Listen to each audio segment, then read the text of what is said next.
Do you ever feel like winning with money is just kind of complicated because maybe you're scrolling through social media and you see hundreds of opposing views when it comes to money, and it can be really hard to figure out which advice to believe, and so it's hard to narrow it all down? Hey guys, welcome to this episode of the Rachel Cruze Show podcast. I'm so glad that you're here. In this episode, we're going to talk about how one of our listeners tackled her financial hurdles and how you can do the same. Then I'll go over 5 ways to achieve your financial goals this year. But first, I want to share a conversation I had with fellow Ramsey personality and my friend, Jade Warshaw, on how she stopped living paycheck to paycheck and paid off 6 figures of debt. Take a listen. Well, hey, you guys, today I am so excited about this because one of my good friends, Ramsey personality, co-host of The Ramsey Show, and again, one of my great friends, Jade Warshaw, is here with us. And she's been on the show before. And Jade, you've talked about how you've paid off so much debt, you and your husband, Sam, 6 figures worth. And you guys have such an incredible story. So for you, what would you say is kind of that moment that you decided to break the paycheck to paycheck cycle? Because it's a cycle that a lot of people are in, and you and Sam walked through this. And so what was kind of that story for you guys? You know, there were a couple of those moments along the way because our story was 7.5 years. But the one that stands out to me the most is my sister was in Orlando, which was about 3 hours from where we lived. And she had like a medical episode and ended up in the hospital. And I wanted to go see her in the hospital, but we didn't have gas money. Like we didn't have money in our account to be able to drive to Orlando to see her. And when that happened, it was like, okay, this is bad. Like this is sad and bad. And I remember having to call my dad and being like, can I have, like in my 20s, can I have some gas money to go see my sister? And that was like rock bottom. Yeah, we talk about a lot that the sick and tired moments, right? That a lot of people with their money journey have. And some people's are more devastating than others, right? That's what happens though. And that's where money, I think, is such an interesting part of our life because it coincides, right? Like we kind of sometimes think our money life and then our regular life, but they are all in one, right? You have 100%. A family moment. Yes. But the money affected how you dealt with that family moment. Do you find that to be true? Like when you're talking with people and even in your own story? Absolutely. I mean, I literally just said that today. I was doing a social post and the post was all about how people start this money journey, whether it's I'm going to start budgeting, I'm getting out of debt, whatever that is. And they start to realize, wait a minute, I'm arguing with my spouse more. But it's the kind of argument that's like, okay, we're like starting to go on, we're getting on the same page, right? Yes. Or you start realizing like, look at my grocery budget, look at how I'm eating. And that turns into a whole thing about what you're putting in your body. So good. Or you just start realizing my career, I'll never be able to earn the money I need in this career, or this career is not satisfying me. So it starts to go into these areas of personal growth. At first, it feels very uncomfortable, but I'm like, no, keep going through it because it's so worth it. Money touches every area. Oh, it's so true. It is such a part of our life. And in order to get control of it, we teach people this thing called gazelle intensity. So those of you on baby steps 2 and 3, you know this, where we're like hardcore, you're going to be doing this, like especially getting out of debt, right? It's just like, I mean, it is scorched earth. And you guys had 7 years of that. So I can only imagine as we're talking about this, I'm like, the human factor though is 7 years of that. I don't think people can like sustain that fully. So what did that look like for you guys? Was there kind of the Ramsey-ish sometimes, or was it like, were y'all perfect, Jade? Oh, never that. Gazelle intensity. Listen, definitely not perfect. In the beginning, I'm going to be honest, the hardest part was, and I think a lot of people feel this, credit cards. Everybody thinks that it's their safety net. That's the thing that you think is going to give you security. And we make all these excuses. And I remember our excuse was, well, the way our job is, and we travel a lot for work, and whatever your excuse is to keep credit cards, if you keep them, you will keep putting money on them. And so for us, at first, we saw a lot of like 2 steps forward, 3 steps back. Yes. And you don't make traction that way. And so again, calling back to that story before with my sister, that was like, okay, we have to stop using credit cards, got to cut them up. And then throughout the rest of this 7.5 journey, it's making milestones and finding ways to celebrate. If you pay off $20,000, find a way to celebrate. If you pay off $40,000, find a way to celebrate. But you've got to put those in place ahead of time so that you know what you're working towards if baby step 3 is a long ways away for you. Yes, I know. Because it is exhausting. People do this for 18 to 24 months or more, like you guys. And a way to sustain it is really important. But for you, you always talk about budgeting. Me and you, it's one of our go-to topics that we love. We love budgeting. We do because it gives such control. It gives such power. It gives such knowledge and awareness, and you just feel in control. So for budgeting, how do you encourage people that this is really an important tool to use in your everyday life when it comes to your money. Well, I'm glad that you brought that up, Rachel, because I want to talk. Can I talk about this book? Yes. Oh my gosh. Y'all. Okay. So good. It's Money's so not a good. math problem. Like this is Money's not a math problem. all about budgeting. Okay. So this is my perspective on budgeting, how to do it, because so many of us, we get the particulars, right? The practical stuff. Okay, I know I've got my EveryDollar budget. I'm doing it on paper. But then we come up against, wait a second, I'm making this budget. I'm not sticking to it. Yeah. Or my spouse is not involved. Or honestly, like it's hard for me. Like we don't enjoy it. And so it becomes something that's a burden to us as opposed to something that's really setting us free. And so in this book, that's what I'm talking about, is all of those beliefs that keep us from doing the things we know we're supposed to do with our money. And I love the title, Money's Not a Math Problem, because we talk about behavior is so key, right? Your money is not the thing that's like running in and out of your account on its own. Right. And you're having to like manage this thing over here with a mind of its own. Yeah. No, it's working because of what you're doing. Like, that's right. What it's doing is because of what you're telling it. So much of us and our mindset is so huge. But for you, you talk about, and in here too, the lies and the truths and that mindset of like, you believe one thing, so you're going to act on that. That's natural. But how do you shift your mindset? How do you learn the truth? Well, you know, Romans talks about transforming your mind and like renewing your thoughts. And so that's really what this book is about. Once you can identify, okay, I've got some messed up thoughts here. Like what I believe, it's natural for me, but I'm starting to realize it's not serving me. And is it really true, right? And then from there, it's like, okay, when you listen to things from Ramsey, when you listen to these podcasts, when you sign up for our live streams, those sorts of things, you're getting that truth about money into your system. Yes. And it's really just like that old adage that like whatever you starve dies and whatever you feed grows. And it's the same thing with this money stuff. The more you start surrounding yourselves with people who are telling you the truth about money, the more there's really no room for that other stuff to live and grow. And it honestly starts to die and fall away by the wayside. And you'll look back and you're like, oh my gosh, I cannot believe that the things that I once believed, right? Yes, because you're starting to see the fruit of those new beliefs actually grow in your life. Okay, so you know what's so funny, Jay? I'm sitting here, I'm like, I grew up in a household with the money principles we teach here. I was like brainwashed from an infant of like what to do. So it was, I'm like, this is one area of life that what was said to me, I still act on today, which is such a gift, right? Such a gift.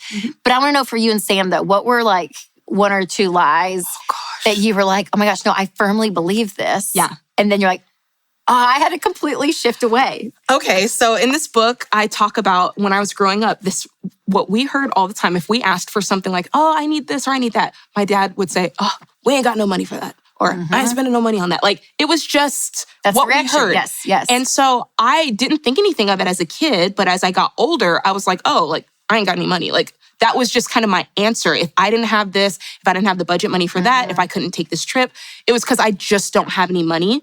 And I started to That was normal. That right? was just and normal. Yours okay. Yeah. Yep. And so in this book, I talk about how because of that, I viewed a budget kind of as a punishment. Like, if you have a budget, you don't have any money. Like, and because of that, if you want to be free, you should just be able to spend and spend and spend.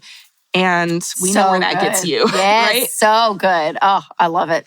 Because there's so much of that, whether it's growing up or what society tells us as adults, we're trying to learn how to do this. So That's right. You guys, this is so good. I mean, like Jade has put so much effort, and honestly, her story throughout here, the practical tips, which is one thing that I love about you. You're so practical in all of your stuff. And so make sure to pick this up, you guys. Money's Not a Math Problem by Jade Warshaw. So as we leave, Jade, what's one thing about budgeting you would tell people like, this is what you have to do? Ooh, I love that. I would say that a good budget is detailed, realistic, and flexible. Let's say it again. Detailed. Detailed. So that's like your line items, right? You're going exactly in there. Yep. Realistic. Yes. Like, come on now. Like, today's prices are not yesterday's prices. Like, we need to accept that. Yep. And then obviously flexible. Like, we're learning this. With your life. It takes time to learn it. And then your life is always changing. And it's okay that you might have to move one category and shift categories. Like, that's fine. So detailed, realistic, flexible. I love it, Jade. So good, you guys. So make sure to follow everything Jade's doing on social. So whether it's Instagram, Facebook, all the things. And again, order the book. Money is Not a Math Problem. So they can buy it at ramseysolutions.com/store. That's right. So make sure to pick it up, you guys. Thanks, Jade. Thank you for having me. Hey guys, it's Rachel. The new year means that we're all looking for ways to trim our budgets. And if you want an affordable healthcare option, make sure to check out Christian Healthcare Ministries. CHM isn't health insurance. They're a health cost-sharing ministry, and they've helped hundreds of thousands of families across the country satisfy nearly $10 billion in healthcare costs without sacrificing freedom. And the best part, you can join at any time. Find out how you can make the switch to CHM and save your family money at chmministries.org/budget. That's chministries.org/budget. I am really excited about today's episode because I get to highlight one of your amazing debt-free scream stories. So for those of you who may be asking, what is a debt-free scream? Let me explain. So on The Ramsey Show, which is our syndicated radio show, also on YouTube and podcast, we do calls every single day where people call in to give their debt-free stories. And then at the end of the call, they do a massive scream where we count it down and they say, I'm debt-free. They scream at the top of their lungs. We all celebrate and cheer because being debt-free, it's a huge milestone for people. And actually the first one that ever happened, it was back, in like the mid-90s. And my dad was on the call with this lady and she just called in and he answered the call and she just started screaming that she's debt-free. She's like, I'm debt-free. I'm debt-free. She started screaming it because she was so excited because of how amazing it felt. And she did it and she got out of debt. And so then other people started calling in and be like, I want to celebrate too because I've done this. So it became a tradition. And now it's really a beautiful thing. And at Ramsey, people actually fly and drive in from all over the country and watch the show. And so we look out on the lobby and there's anywhere from 12 to 100 people some days that are sitting out there. And a lot of people will come to Ramsey Solutions and do their debt-free scream live on our debt-free scream stage. And so it's a really beautiful thing because you meet, single parents, you meet people, in their 60s and they've paid off their house. You'll meet 28-year-old young couple without kids and they have a paid-for house, right? Or the people that, have walked this and it's taken them 6 years and they've gotten out of 6 figures of student loan debt. You just meet everyone from every walk of life. And it's a really beautiful thing that I feel like we all can unite together and celebrate. And so, again, every time I hear it and even on our team, we talk about it a lot. It's just a really beautiful thing because when you hear that scream, it is like sometimes years of sacrifice, of pain, of what got them to that place to decide to do something different with their money and get out of debt. And you just watch it. You watch habits change. You watch family trees change right before your eyes. And it's really a really beautiful thing. And so we're celebrating and we are all about it. So I know because of that, how wonderful they are, that you're going to love Jacqueline's story because it is so compelling. It is so beautiful. And it shows that really anybody in any stage of life, any life circumstances can do this. So here's Jacqueline's story. I got a very disturbing call. I just got up and went to work. My nephew told me that I needed to get to the hospital, and I didn't know what. No one knew anything. And they said it was something about your husband. I'm going through the hospital just frantic. So the doctor came back, and they took me in the back, and they said, Miss Terry, they were sorry. I didn't know I was going to get emotional. But anyway, he told me they were sorry, that they couldn't revive him. Oh, my. Yeah, he was killed in a car accident. Oh, my. He ran into a concrete truck, and he lost his life. With me and him, we were already struggling, trying to make ends meet. If I wanted something better, if I needed to be the best example to my children, I had to do something different. So one day I went to lunch with a friend of mine. I didn't know her that long, but she showed up with lunch with some envelopes. One of the envelopes said food. I said, well, what is that? She said, well, I'm on this Dave Ramsey program. So then later on in life, I was still struggling, trying to pay this, pay that. And one day I just said, no more. So I started searching some stuff online about getting out of debt. And guess who pops up? Wow. And that's how I end up getting hooked up to your program. What do you tell people the key to getting out of debt is? You got to have tenacity. That's the difference between a person that talk about it. You have to be about it. Ooh. And that's what I had to do. I had to be about it. I couldn't be no more talk. Preach. All right, it's Jacqueline. What a hero. $180,000 paid off in 11 years, making 40 to 65. Count it down. Let's hear a debt-free scream. 3, 2, 1. I'm debt-free! Oh my gosh, you guys. Is that not just unbelievable? And I know some of you listening or watching, you're thinking like, oh my gosh, like how in the world? How in the world can she do that? And I love what she said in there. You have to be about it. You can't just talk about it. You got to do something different. And that was the other thing. She said, I have to do something different for me and my kids.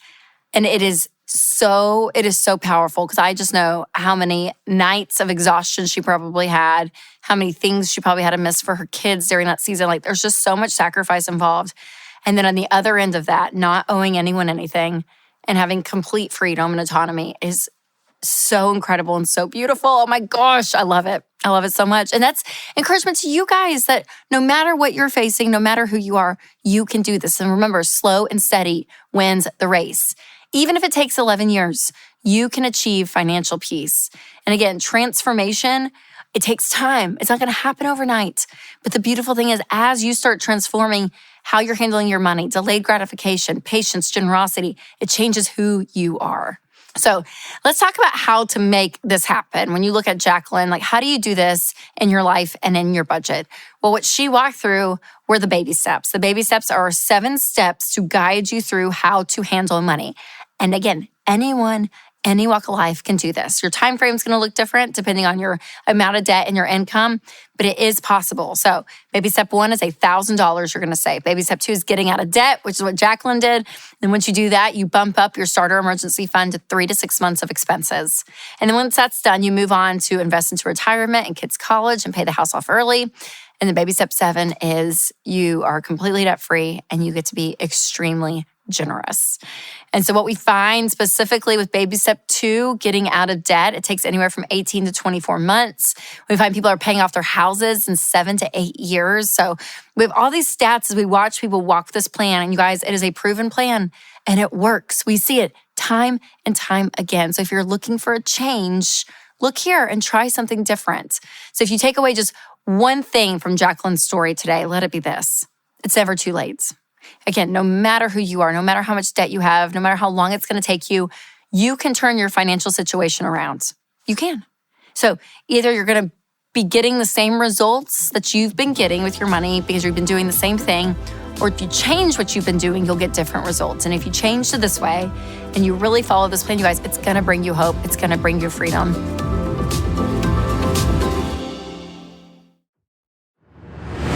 Do you ever feel like winning with money is just kind of complicated because maybe you're scrolling through social media, whether it's Instagram or TikTok or Facebook, and you see hundreds of opposing views when it comes to money, and it can be really hard to figure out which advice to believe? Does she know what she's talking about? Can I trust her?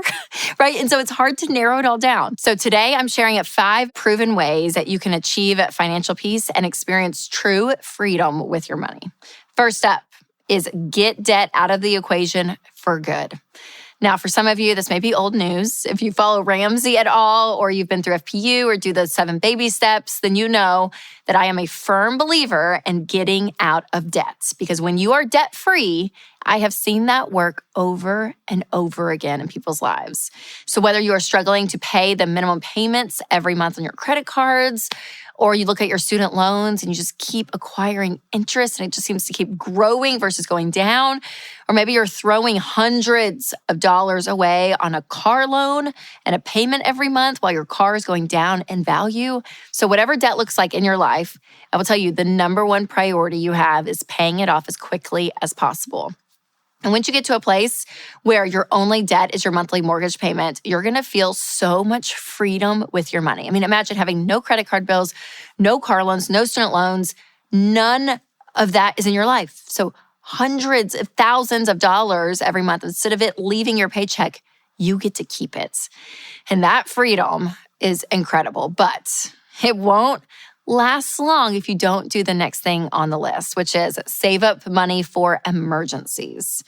So here's something that you could probably relate to. Do you feel like you've been in a spot before where you've made tons of progress financially and then you just lose it all, it seems like, on an unexpected emergency? It's like that classic 1 step forward, 2 steps back. And that seems like how life is working. And I'm telling you, if you want to avoid this feeling altogether, the second thing you need to do to find financial freedom is to save 3 to 6 months of expenses in an emergency fund. So whether it's a medical expense, a leaky roof, something happens to your car, if anything comes up, you will realize when you have money in the bank to cover it and there is a plan in place, it really does feel like more of an inconvenience than this earth-shattering event that takes you deeper and deeper in the hole. But honestly, short-term emergencies are nothing compared to the predicament that you might find yourself in if you avoid step 3, which is invest in your future. So I'm talking savings and retirement. One of the most important lessons that I've learned in preparing for the future is that you have to do it in the present, right? So I know that maybe you have felt this in small ways, like realizing that you didn't save money for Christmas and then December's here, or maybe in larger ways, like making it to the home stretch of your career and then realizing you don't have enough set aside for retirement. So if you want to avoid being stuck between a rock and a hard place later, you need to be investing right now, like really intentionally. So learning to save money for big expenses, you'll do this in sinking funds. So you're setting aside a little bit of money every single month for big purchases coming up, like Christmas, for instance. And also making sure that you're setting money aside for retirement down the road. And trust me, your future self will be so grateful that you decided to prioritize financial freedom. So you might be asking, okay, so how do I do this? Where do I start? Well, that is for item number 4 on this list, and that is to learn to use a monthly budget.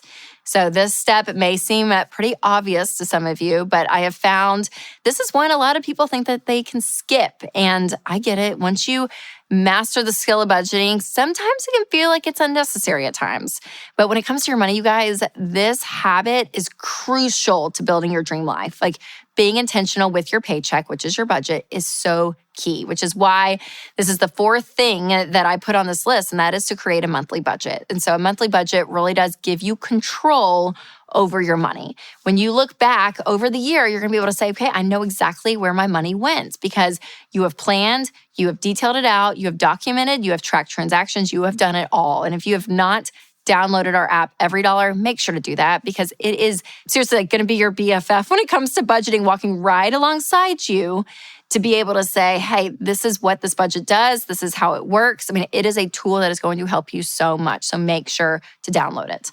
But a budget ultimately means nothing if you neglect the next tip, which is use the margin you have to give to others. And it's something that a lot of people don't expect to hear when it comes to like financial tips and stuff, but you have to realize money has to play a certain role in your life. You have to keep it at this place in your life where it doesn't overwhelm you or you become obsessed with it or you think if I could just get there financially, everything's going to be okay. Because so much about your money is who you are. And when you are generous and you actually live with an open hand, you look how to help others and selflessness is part of your financial plan, your life is more joyful. There's a better quality to it. So I'm telling you, giving has to be a part of your overall financial picture. And it gives you such freedom because when you give, you put money in its role that it's meant to be in, where it's not an idol. It's not a thing that you're obsessed with. Again, it's this like freedom that you live with an open hand. And so this mindset shift is something that really helps nix out so much of the comparison that is out there. So much of the, we want to be grateful, but it feels like sometimes we're just stuck in this like not gratitude state, if that's a thing, right? Where it's like, oh, giving changes all of that. It does. It actually allows you to be really grateful for what you have. There's so much to be said when you are giving, and it makes all of what we're doing here worth it because money is a tool to change your life, to bless you and your family and the people you love, but also to be generous. And I will tell you, it has changed my life and the way I view money. So guys, you can achieve your financial goals. You can do this. Well, thanks guys so much for listening to this episode of the podcast. Thank you so much, Jade, for being a part of the show. And if you love this show, make sure to leave a review. We love to hear your feedback. It helps us out so much. And while you're at it, if you will subscribe and share this podcast to your friends and family to keep them motivated towards their financial goals and tackle their debts. Thanks again, you guys, for listening. And remember to take control of your money and create a life you love.